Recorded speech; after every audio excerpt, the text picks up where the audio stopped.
nacional e internacional. Como todos los días, saludamos a nuestros invitados e invitadas, partiendo por Javier Arce, quien no veía, por lo menos yo, hace harto rato. No sé, Javi, si estabas ahí perdida en algún lugar. Javier Arce, integrante de la red de politólogas. ¿Cómo estás, Javi? Bien, aterrizando en Chile, estoy hace un par de días, llegué, así es que estoy con el horario normal ya, o tratando de adaptarme igual, porque tengo un poquito de jet lag. Ya, sí, pues Así dos que muchas días gracias es por la poco rato. invitación. Sí, Bienvenida a Chile. ¿Te quedas acá o vuelves? vuelvo a fines de enero, vine a hacer trabajo de campo porque ya, de hecho yo creo que me había perdido porque estaba muy involucrada en mi candidatura a doctora, porque fue un examen muy difícil que logré pasar y me vine, así es que ha estado pesado el año, un poco. Ánimo. Bueno, bienvenida y bienvenido también Pablo Rodríguez, cientista político, investigador del Instituto Libertad. Pablo, ¿cómo estás? Buen día. Hola, buenos días. Gracias por la invitación. Bueno, yo decía análisis de la contingencia nacional e internacional porque es ineludible partir conversando respecto de lo que ocurre en la Franja de Gaza. Lo decíamos ayer también, ¿ah? Es un conflicto histórico, complejo, que no se puede analizar con una óptica binaria de buenos y malos, ¿no? De víctimas y victimarios, sino que tiene sus propias complejidades. Ahí, Javiera, pedirte una reflexión general respecto de lo último que ha ocurrido, ¿no? Estos 4 días que han pasado, donde se ha intensificado, por cierto, el conflicto ahí en la zona.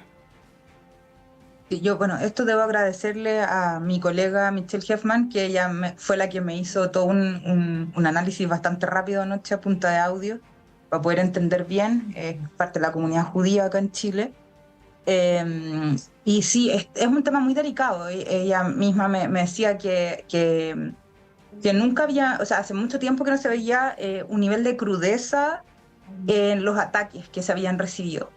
Y tan inoportuno también en cómo, por ejemplo, no sé, este mismo evento de Tecno, por ejemplo, que estaba en el desierto, y cómo disparaban a quemarropas, los jóvenes trataban de correr, se metían a las casas, cómo además los dispositivos de seguridad fallaron tanto. O sea, yo misma tratando de leer algunas cosas como respecto de lo avanzado que están los dispositivos de seguridad, Israel tiene, yo creo, una de las mejores calidades en términos de seguridad, y no se sabe cómo estas personas pudieron traspasar la frontera con paracaídas, con vía auto, no se sabe muy bien qué es lo que ahí ocurre.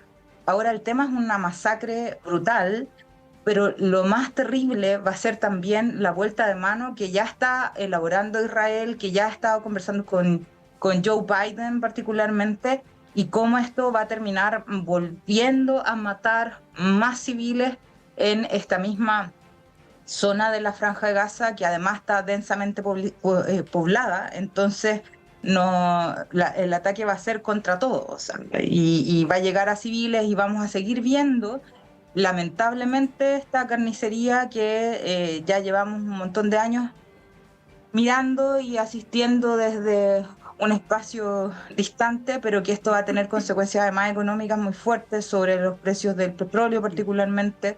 Recordemos que todas nuestras economías utilizan y son dependientes del petróleo, y esto se va a sumar también a los niveles de crisis que tenemos en el mundo en términos de crisis económica, de lo que les ha costado a los países recomponerse después de la pandemia, y cómo avanzar, y eso también nos podría impactar a nosotros en Chile, eh, dado que nuestra economía ha perdido, se ha desacelerado en este último tiempo, estamos con niveles altos de desempleo, pero además de eso con altos niveles de inflación, y a esto se va a sumar justamente el precio del petróleo, que ya está muy caro para consumidores, y esto también tiene un impacto después como cadena sobre el precio de los alimentos y sobre un montón de otras cosas que usualmente nos llega a los consumidores finales. Así es que espero que esta cuestión ojalá que no sea tan profunda, y que ojalá que jamás en particular pare esto, porque ellos tampoco representan el sentimiento de lo que alguna vez el mundo solidarizó con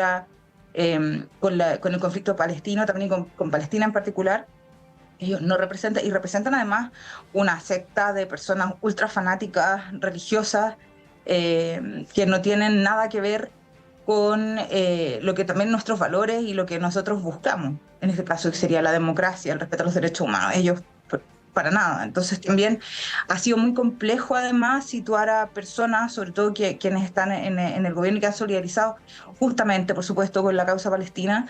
Y también hay muchos actores también rondando y eso también ha traído coletazos de cómo ha costado de tomar una posición. A mí por lo menos yo lo que rescato es que se condene los ataques que sean sobre civiles.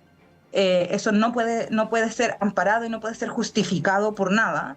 Eh, y por otro lado, la evacuación del país también, de lo que ha hecho Chile respecto de traerse nuestros compatriotas que están viviendo allá, muchos de ellos esperanzados en irse a vivir a territorio israelí. Yo conozco a gente que está allá y converso bastante frecuentemente con ellos, que también apostaron por un sueño de vida, de estar obviamente en su tierra, de reconectarse con sus raíces. Y esto también impacta muy fuertemente en ellos y ojalá que los puedan sacar rápidamente porque todo aparenta que este conflicto va a ir subiendo en tiempo. Sí, bueno, el tema es que las víctimas civiles son de lado y lado. Ahí, Pablo, bueno, yo ayer leí una declaración que me pareció bastante razonable de Josep Borrell, el vicepresidente de la Comisión Europea, que él decía: Israel tiene derecho a defenderse, pero tiene que hacerlo respetando el derecho internacional y humanitario. Algunas decisiones son contrarias al derecho internacional y humanitario. No todos los palestinos son terroristas, así que un castigo colectivo contra todos sería injusto. Un poco en la línea de lo que planteó la Cancillería chilena también. ¿Cómo ves este conflicto, Pablo? O sea, comparto mucho de lo que señala Javiera respecto por un lado, obviamente, condenar el horror que estamos viendo en esa parte del mundo, pero también uno como analista tiene que, claro, considerar los factores las consecuencias que eso tiene y son evidentemente preocupantes desde el punto de vista de civiles, la muerte de civiles que está ocurriendo en la zona. Eso obviamente no puede ser un hecho que se tolere, ni se justifique, ni se intente comprender de ninguna forma, más allá de las demandas legítimas o no que pueda tener una cierta parte de la población o una visión de lo que significa de Estado palestino, etcétera. Creo que a veces se confunde, se dan señales erróneas, no solo en Chile, sino que en el mundo respecto a lo que significa la acción de justificar o entender lo que hizo Hamás, y eso creo que no es tolerable. Pero desde el punto de vista de las consecuencias, es importante señalar que, reitero como señalaba Javiera, que esto va a tener efectos importantes económicos para el mundo, y especialmente para Chile, que es una economía tan abierta y tan expuesta a lo que sucede en otras partes del mundo. Y eso en el actual momento en que está la economía chilena obviamente no va a significar ninguna buena noticia, pensando en el estado en el cual se encuentra nuestra economía. La respuesta de Israel también va a significar un escalamiento, y lo está significando en la zona en cuanto a una guerra más que involucra más estados, o que puede involucrar a más organizaciones terroristas, o más o que se genera la posibilidad justamente de que más estados se involucren en este conflicto, y esto vaya escalando en los próximos días, aun cuando ya está siendo ya grave. Entonces, las consecuencias económicas, en cuanto a civiles, y en cuanto a lo que significa una guerra en desarrollo, que parece que va mucho más allá de los conflictos que históricamente han tenido, pero este escalamiento es obviamente terriblemente preocupante para la sociedad. Entonces, creo que esto obviamente es un aspecto que está en desarrollo, que hay que ver cómo va evolucionando, pero ya las cosas que estamos viendo creo que son altamente preocupantes respecto a la situación de inestabilidad en la zona y las consecuencias que eso genera. O sea, hay algo que tiene que ver también con la mentalidad de las personas que están ahí, o sea, la comprensión de lo que ellos entienden como democracia o no democracia, el rol que ellos le asignan a la religión. Entonces, hay cosas que uno no logra entender del todo, pero que obviamente significa complejizar mucho más el tema.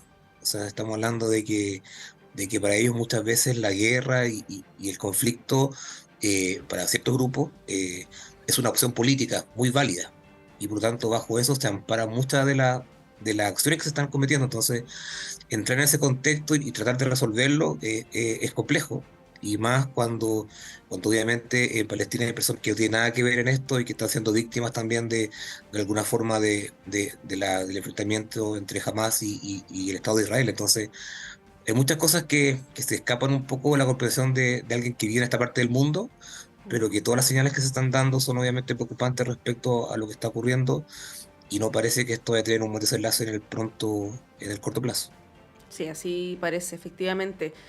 Los quiero llevar a nuestro país y cambiarlos radicalmente de tema, una situación que tiene posiciones encontradas, incluso en una instancia que parecía tener bastante acuerdo, ¿no? Que es la comisión experta. Ayer estuvieron reunidos todo el día los integrantes de esta última mesa negociadora y no lograron llegar a un acuerdo. El acuerdo fue que se iba a posponer el plazo para presentar justamente las modificaciones al texto.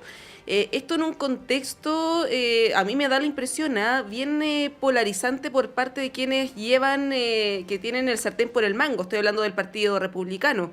Yo ayer lo comentaba a propósito de la figura de José Antonio Kast, pero reconozco que no había escuchado o visto la entrevista que dio en Mesa Central, que a mí me llamó mucho la atención porque fue una especie de Kast de primera vuelta, muy polarizante, con una especie de superioridad moral, con mucha soberbia, atacando incluso a Verónica Undurraga, ¿no? Una persona totalmente moderada. Hablando de ella como si fuera una extremista de izquierda. Bueno, con ese tono y en este momento tan crucial del proceso es difícil poder avisorar un acercamiento de las partes. No sé, Javiera, si tú coincides con eso, ¿cómo ves el escenario ahí en el Consejo Constituyente? Sí, mira, yo estoy preocupada. Estoy muy preocupada porque creo que el texto que salió del trabajo del Consejo Constitucional es un texto malo. Si se quejaban del texto de la Convención Constitucional, que era largo, este es peor, está al nivel de la Constitución de Ghana. Se está intentando constitucionalizar cuestiones que son súper peligrosas para el país, como podría ser un sistema o cerrarse en el sistema de pensiones actual que tenemos, que tiene que ver con las AFP, donde, no, donde además se ha mentido de una manera descarada. O sea, yo creo que hay gente como esta niña Catherine Montalegre, que es presidenta de la Juventud de la UDI, que es una esparcidora especialista en inventar en inventar noticias falsas, en mentir, porque es una mentirosa, y ahora aprovechando todo ese capital que hicieron, como en su campaña de rechazo, diciéndonos que hay libertad de elección, cuando en realidad esa libertad de elección es como el nombre de la AFP que yo voy a poder optar, no que yo pueda optar a una oferta pública, por ejemplo, de sistema de pensiones. Y aun cuando nos digan que en Europa los sistemas de pensiones públicos están agotados, no sé qué, han durado por lo menos 100 años. El nuestro no ha durado ni 30 y ya está hecho pedazo. No sirve. Y de hecho nuestros jubilados están teniendo jubilaciones de hambre y ya hemos visto, latamente se han hecho análisis sobre eso y creo que es una propuesta además sumamente ideológica. Luis Silva es un fanático, no solo religioso, sino también un ortodoxo, pero libertario horrible. O sea, es una cosa, y además mienten, eso es como lo más preocupante a mí, y polarizan, como tú dices. Y no es Gast. O sea, cada vez que habla Luis Silva a mí me llega a doler la cabeza escucharlo, y tengo que escucharlo porque en realidad es parte como de este ejercicio de hacer análisis de contención. Ahora, esto no han sido solos, porque ellos no tenían la posibilidad de tener todos estos apoyos, y esto ha sido también con la derecha mainstream chilena, que sería Renovación Nacional, la UDI y Evópoli, lo cual lo encuentro lamentable, porque tampoco, o sea, esto es como un ejercicio de lo que diría el Steven Levitsky con el Daniel Ziblatt en Cómo mueren las democracias, de cómo desmantelar la democracia por vía institucional. Donde no han podido ni siquiera justificar técnicamente porque se les ocurrió rebajar el número de parlamentarios, donde las respuestas son absolutamente estúpidas. O sea, de hecho, he trabajado durante años temas electorales y de verdad a mí me parece que la calidad del debate es pésima. Técnicamente es una vergüenza que sean incapaces de explicar eso y que además Luis Silva haya dicho, bueno, pero que tampoco los 120 kilómetros por hora que se permiten en la carretera están comprobados. Mentira, hay estudios de física que plantean ese tipo de límites de velocidad. Entonces, es muy complejo, creo yo, hacia dónde vamos, hacia lo polarizante que esto puede llegar a ser. Es gente además que, por ejemplo, no sé, uno escucha las declaraciones de la presidenta de la convención, del Consejo Constitucional, Beatriz Hevia, donde ella misma dice, bueno, pero es que nosotros queríamos reducir el número de parlamentarios, pero la oposición no quiso negociar sobre eso. ¿Pero qué tenían que negociar? Si ellos ya partían sobre la base de obligar a reducir el número de parlamentarios. Entonces, hay una falta también de comprensión política y creo que este ejercicio que se está haciendo es similar, yo diría, al que hizo la lista El Pueblo en la Convención Constitucional, donde han tenido esta misma actitud, pero lo que más me preocupa, y yo le tenía mucho más fe a la derecha mainstream, porque con quienes yo he trabajado temas de tramitación de proyectos de reforma constitucional súper fuertes, me estoy refiriendo a Renovación Nacional particularmente y a Evópoli, particularmente Renovación Nacional, que tiene personas interesantísimas con las cuales se puede conversar, que son muy demócratas y que son personas muy interesantes, además que uno puede tener un intercambio bastante fuerte en términos políticos, podemos llegar a consenso. Acá no he visto eso tampoco. Y para qué vamos a decir, y estos temas ya me da como hasta pudor ponerlos, porque es como, ay, las feministas están locas y son radicales y ustedes tienen la culpa de haber deteriorado todo. Pero creo que el tema del aborto, particularmente de constreñir la interrupción, en el futuro la interrupción voluntaria del embarazo en tres causales, es un objetivo claro que ha declarado Luis Silva. Y por otro lado, el tema de la paridad también, que a mí me parece complejo, porque esta Beatriz Hevia dice, bueno, pero es que eso no estaba en la Constitución. Sí, no estaba, pero no estaba en el sentido de como en el sistema electoral permanente o en el régimen electoral permanente, pero sí había sido una conquista que el movimiento feminista esbozó con mucha fuerza después del 2018 en el pleno contexto del estallido social. Y creo que eso nos hace de nuevo estar conscientes de que nuestros derechos nunca están seguros y que hay que estar constantemente convenciendo a los otros o buscando apoyo, situación que me parece además bastante preocupante, pues no estamos hablando de algo antojadizo, sino que estamos hablando de derechos legales. Sí, ahí Pablo, bueno, la Javiera tocó hartos puntos, ¿ah? El tema de la paridad, del aborto. A mí me llama la atención que José Antonio Kast dijera el fin de semana que era un intransable, que ni siquiera se molestaran en pensar en cambiar el quién por el qué. Si es que eso no fuera a cambiar a futuro, digamos, el tema del aborto en tres causales, ¿por qué se molestarían en defenderlo tan a ultranza? Me genera esa duda. Hay quienes dicen que es una cuestión más simbólica, pero bueno, me da la impresión que hay algo detrás. En el tema de la reducción de parlamentarios todavía no hay ninguna explicación por parte del Partido Republicano o de las derechas, ¿no? En general, sobre por qué ese número, salvo de que es popular y que la gente quiere que haya menos políticos. Y así suma y sigue. Hay un montón de discusiones, Pablo, que son al menos controversiales, ¿no? Eso habría que reconocerlo. Y en el tema de la libertad de elección también es paradójico el hecho de que lo que se hace es constitucionalizar un poco lo que ya existe, y la verdad es que lo que ya existe no es bueno. O sea, las pensiones que dan las AFP o como se llamen en el futuro no son buenas.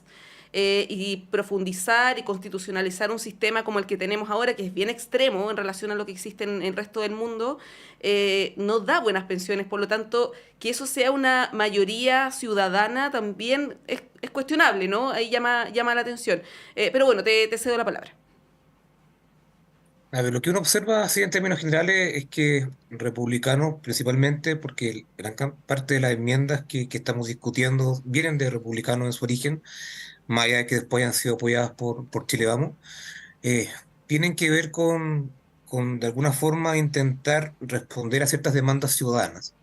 El tema, por ejemplo, el tema de las pensiones, el tema de los fondos de pensiones, es una cosa que quedó muy instalada en la sociedad, para bien o para mal, y de alguna forma las enmiendas, indicaciones de este sector, en ese aspecto, por ejemplo, intentaban justamente recoger esa demanda que está instalada y de alguna forma darle un contexto y una propuesta dentro de la Constitución. Yo no sé si estoy tan de acuerdo en que se constitucionalizan la FP o la ISAPRE. Yo entiendo el debate y hacia dónde se apunta la crítica. En el fondo lo que se intenta establecer es la posibilidad de elegir, que claro, tú me podrás decir que la posibilidad de elegir se resiente cuando tú no tienes los medios para poder elegir efectivamente, es un tema, pero creo que hay ciertos aspectos en los cuales la propuesta original de republicanos tiene que ver con esta garantizar esas libertades de las personas en varios ámbitos, en salud, en pensiones, en educación.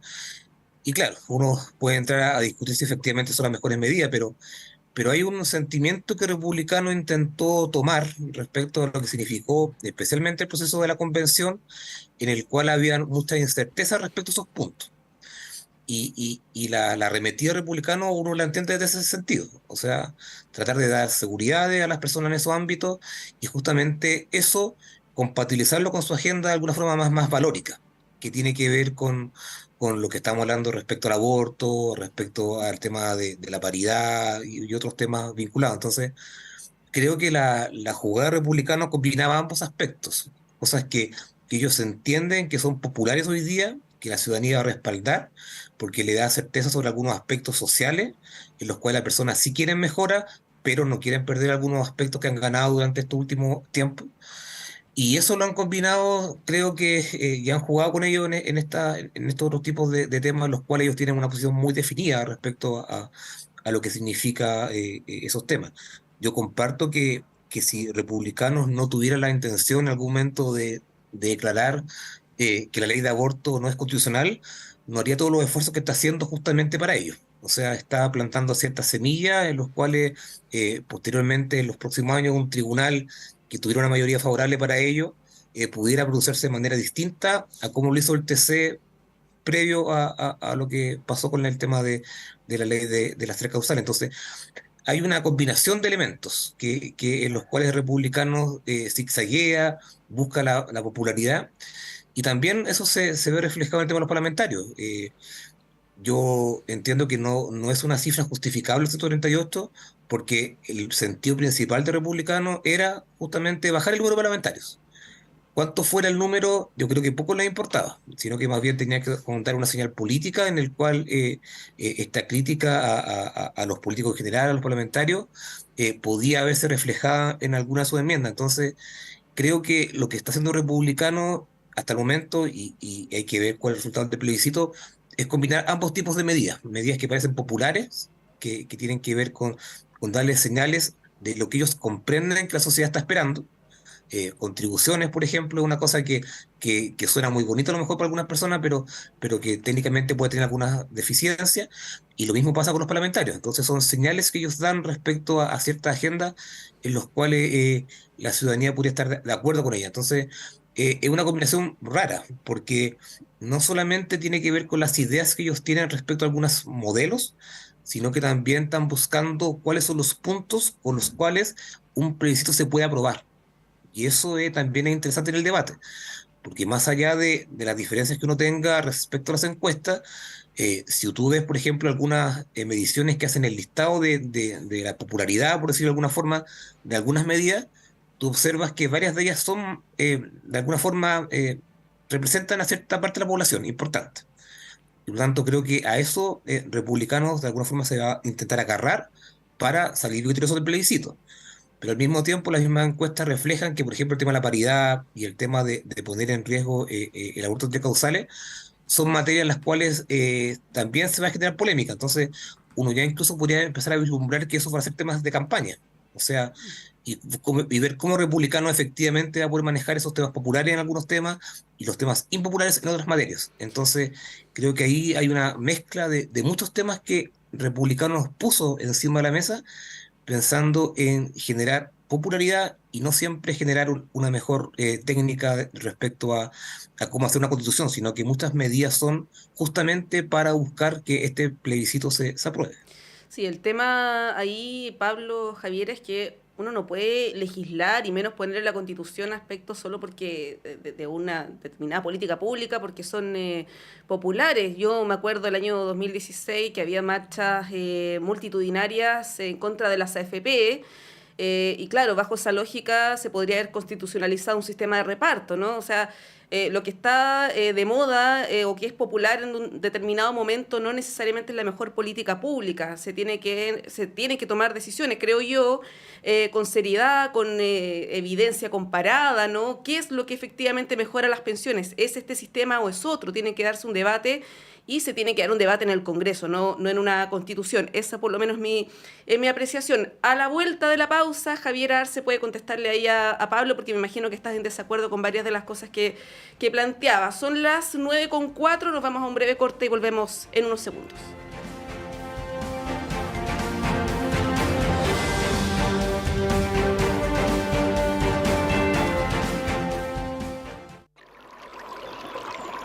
Aguas Trayén o Cascada en Mapudungún es la mejor agua purificada con tecnología de última generación. Para más información, visite su página web www.aguastrayen.com.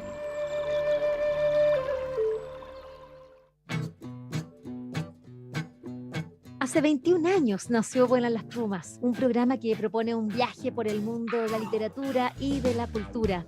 Soy Vivian Lavín y quiero agradecerles su compañía y cariñosa escucha todos estos años en Radio Universidad de Chile. La invitación es a reencontrarnos cada miércoles a las 17 horas en el 102.5 de la frecuencia modulada y cuando lo deseen pueden hacerlo a través del podcast de Vuelan las Plumas en Spotify y también en Apple y Google Podcast. Para saber más sobre nuestras entrevistas, les invito a que sigan Vuelan las Plumas en Instagram, Twitter y Facebook. Radio Universidad de Chile te invita a escuchar los jueves a las 18 horas Diálogos, un programa del Instituto de Chile, conducido por el profesor Fernando Lolas Stepke, académico de la lengua en la radio que piensa. Diálogos, un programa para la producción del cultivo, progreso y difusión de las letras, las ciencias y las bellas artes. Todos los jueves a las 18 horas en el 102.5 FM y radio.uchile.cl.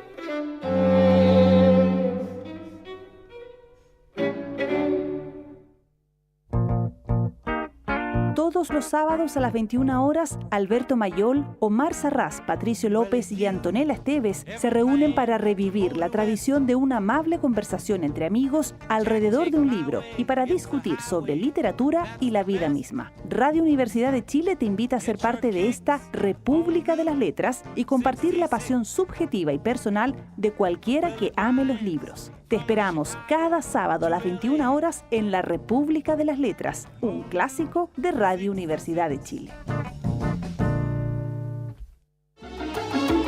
Radio Universidad de Chile invita a todas y todos sus auditores a participar del Foro de las Artes 2023, Memorar al Porvenir, la 9ª edición del encuentro de creación artística más grande de la Universidad de Chile. Más de 40 actividades gratuitas como obras de teatro, conciertos musicales, talleres, performances, exposiciones e instalaciones artísticas se realizarán entre el 12 y el 28 de octubre. No te quedes fuera y visita el sitio web www.forodelasartes.cl y el Instagram @forodelasartes para conocer todos los detalles sobre la programación.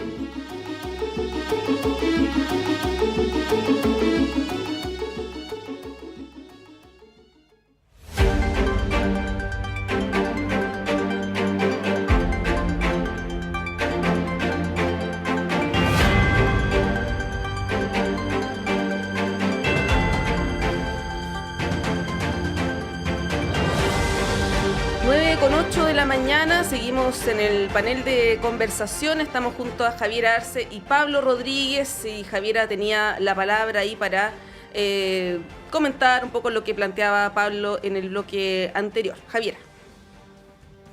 Sí, yo la verdad es que estoy bastante de acuerdo con varias cosas de las que dijo Pablo, sobre todo los análisis que hace respecto de esto como búsqueda de popularidad de cosas. De esto como que tengo muchas coincidencias siempre con él. Situación que no es muy común, en realidad. Y yo creo que acá el intento de republicanos también es como ocupar la Constitución como un programa de gobierno.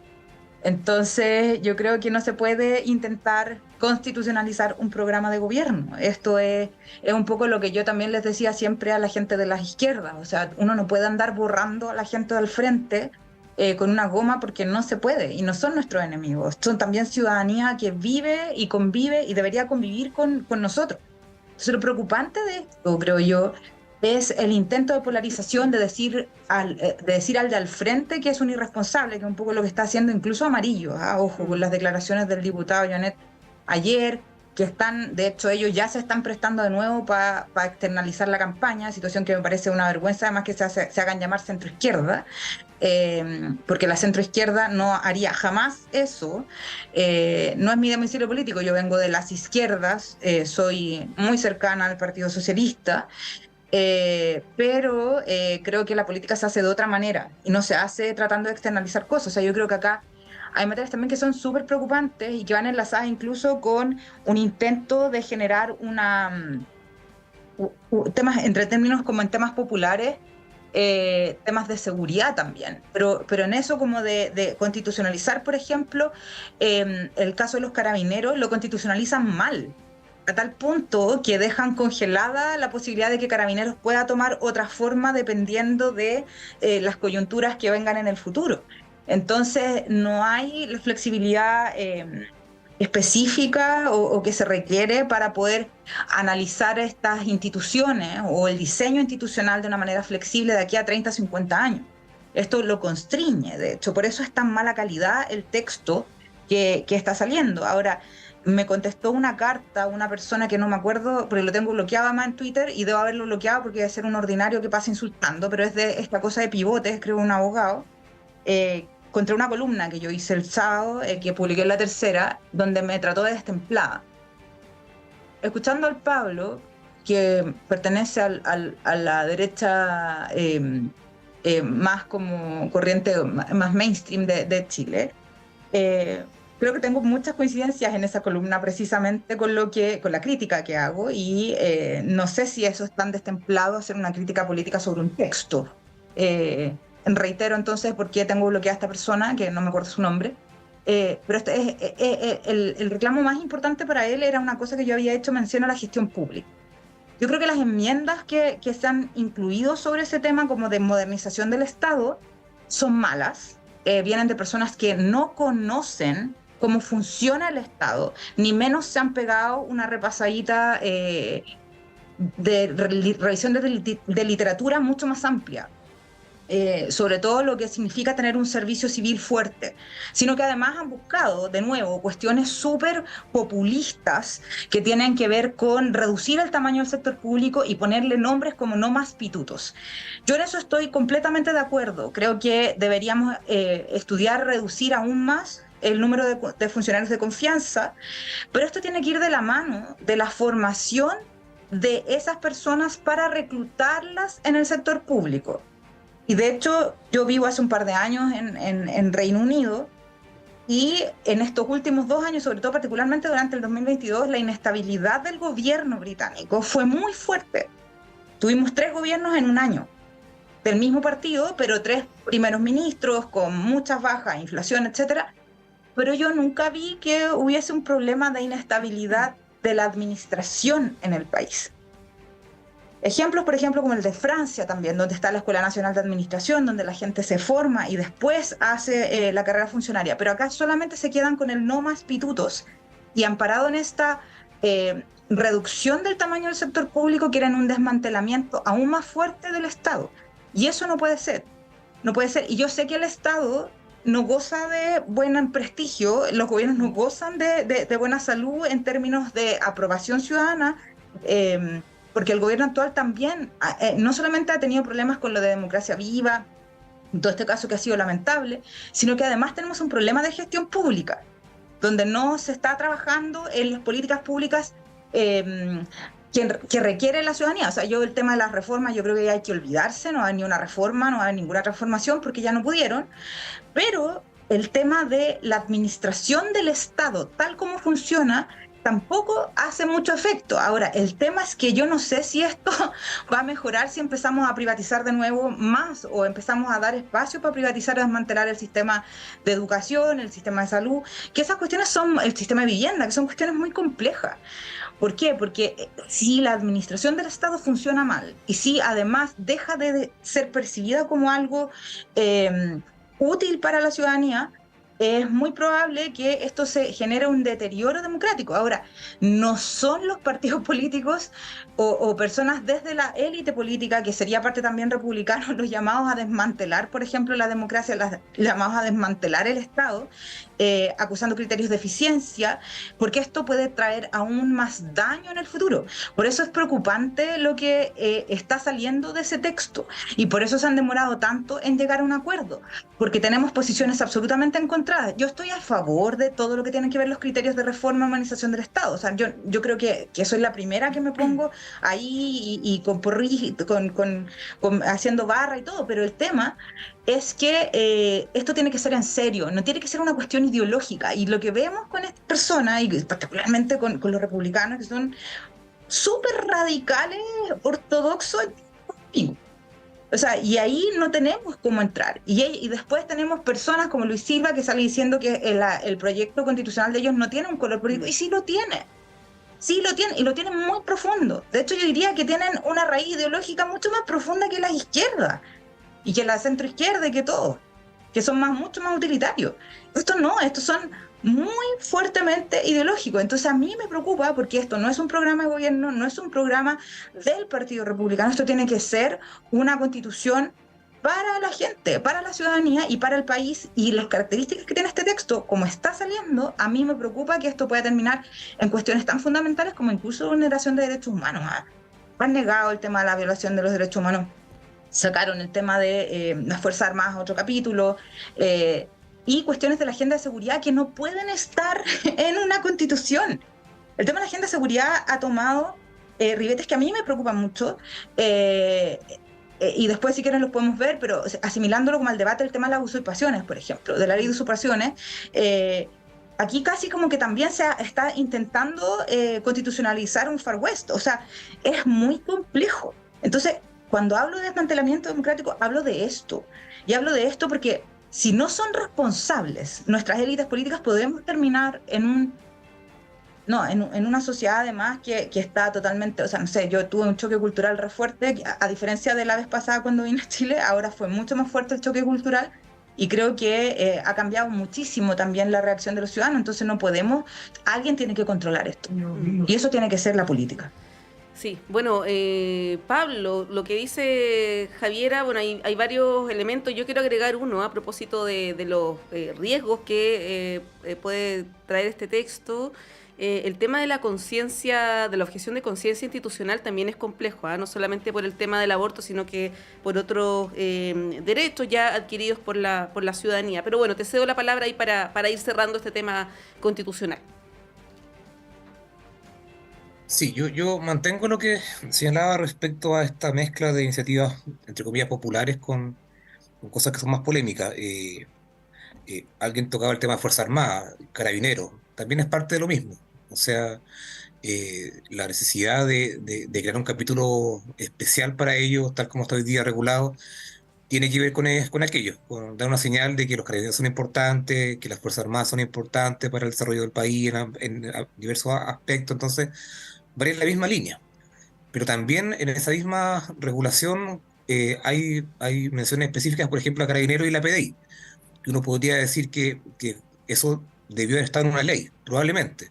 Pero bajo esta señal de darle esta relevancia es que justamente se le incorpora y casi se les define como cuál es su rol, que hoy día no está tan claramente establecido en la Constitución, sino que de hecho no se habla tanto de la PDI en la Constitución actual, sino que hay una mención más general a las policías y a Carabineros sí, pero en la propuesta de nuevo texto sí vienen ambas reguladas y detalladas. Entonces tienen que ver justamente con el momento político en el cual se está debatiendo.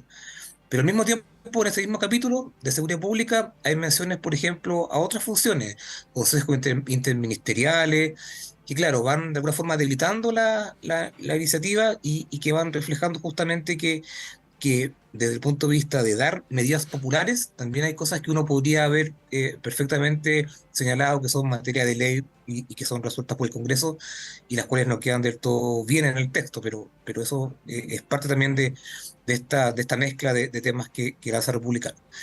Y respecto a de lo que preguntaba Javiera respecto a organización del Estado y todo eso, ahí yo difiero un poco porque yo siento que eso no viene tanto de republicanos. Más bien tengo la impresión y sé porque uno ha estado siguiendo el proceso bastante cercano, tiene que ver con iniciativas que nacen desde Bópoli, desde Horizontal, desde Pivote, y más bien republicanos lo que ha hecho es sumarse a una iniciativa que le parecía atractiva, y también recordemos que fue una iniciativa que fue votada por la ciudadanía dentro de estas iniciativas populares de norma, de ley, en las cuales la ciudadanía fue una de las que escogió como una de sus preferencias, y tengo la impresión y el conocimiento, como les digo, que más bien tiene que ver con una visión más técnica de cómo se maneja el Estado y no tan política como podría haber sido una propuesta desde republicanos. Entonces creo que parte de un sector político y académico en el cual se busca justamente diferenciar de mejor forma lo que significa la carrera funcionaria de lo que significan los cargos de confianza. Y yo creo que se apunta por ahí. Uno podrá empezar a revisar si efectivamente eso es una buena iniciativa, de cómo está redactado o no, pero por ejemplo, la Constitución también destaca el rol, por ejemplo, del servicio civil en la provisión de cargos públicos, en los concursos públicos, que es algo que hoy día no está regulado en la Constitución, que es algo materia de ley, pero que sí significa, de alguna forma, intentar tener una estructura mucho mejor de la que se tiene hoy día. Entonces, mi diferencia con Javier tiene que ver con que más bien no va desde una crítica republicana de lo que significa el Estado en sí mismo, sino que más bien surge de sectores de derecha, más liberales, que tienen una concepción del Estado en el cual intentan justamente darle un cariz técnico distinto. Entonces creo que eso es importante distinguirlo porque la crítica, si viene desde republicanos, o sea, si viene la iniciativa desde republicanos, uno puede entender ciertas cosas, pero creo que en este punto en particular, como su origen es derecha, creo que también es un elemento de contexto que permite justamente entender las intenciones de esa iniciativa. Y claro, habrá que revisar esos aspectos como quedó redactada, pero creo que apunta, por otro lado, al tema de cómo hacer un Estado más eficiente y más moderno. Bueno, nos quedan pocos minutos, así que vamos a alcanzar a darle una pincelada a este tema que les voy a proponer, que es este informe del Comité Técnico en el contexto del debate de la ley corta de ISAPRES. Sorprendió a algunos parlamentarios, ¿no?, y a la opinión pública en general respecto de los montos que se deben devolver, que es menos de un tercio de lo que había calculado la Superintendencia de Salud. Son 451 millones de dólares en un plazo de 10 años. Obviamente este informe es mucho más extenso y más complejo, pero estos son los elementos que llamaron bastante la atención. Ayer hablábamos con el diputado Tomás Lago Marcino, del Partido Radical, integrante de la Comisión de Salud de la Cámara, que él decía que este informe es escandaloso y es un salvataje a las ISAPRES. Y efectivamente, autoridades, expertos, coinciden en que este informe efectivamente va a dar viabilidad al sistema de salud. Ahí, Javiera, te pregunto cómo ves este debate respecto de las ISAPRES, de este informe de la Comisión Técnica y de esta idea de que, que las ISAPRES tienen que es bien terrible, pero de que las ISAPRES en el fondo tienen que cobrar de más, incluso de manera ilegal, para poder subsistir, ¿no? Porque un poco esa es la lógica que hay detrás. ¿Cómo ves esta discusión? Bueno, yo voy a retomar un cachito de lo que decía Pablo respecto como de la propuesta esta como de estos otros grupos como de centro derecha o derecha en realidad. Y después voy a tocar este asunto. Yo creo que en el caso de esa propuesta tampoco debería estar constitucionalizada y deberíamos hacer una mención a eso. Porque también, de nuevo, técnicamente yo por lo menos difiero de la forma populista en que ellos la presentaron.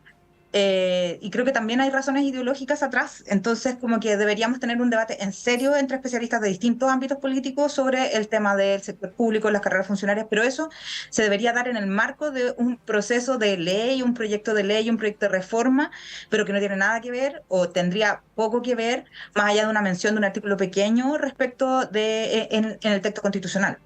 Entonces, y de nuevo, y aquí lo voy a tomar esta misma discusión con el tema de las ISAPRES, que a mí me parece una vergüenza, todo lo que estamos viendo, y que de nuevo, además, desde la Constitución, republicanos ya estén intentando constitucionalizar a las ISAPRES, un sistema que es absolutamente ineficiente, absolutamente discriminatorio, que además, o sea, que tengan que además cobrar más para poder subsistir. O sea, ¿qué tipo de empresa entonces es rentable? O sea, y si esto es rentable.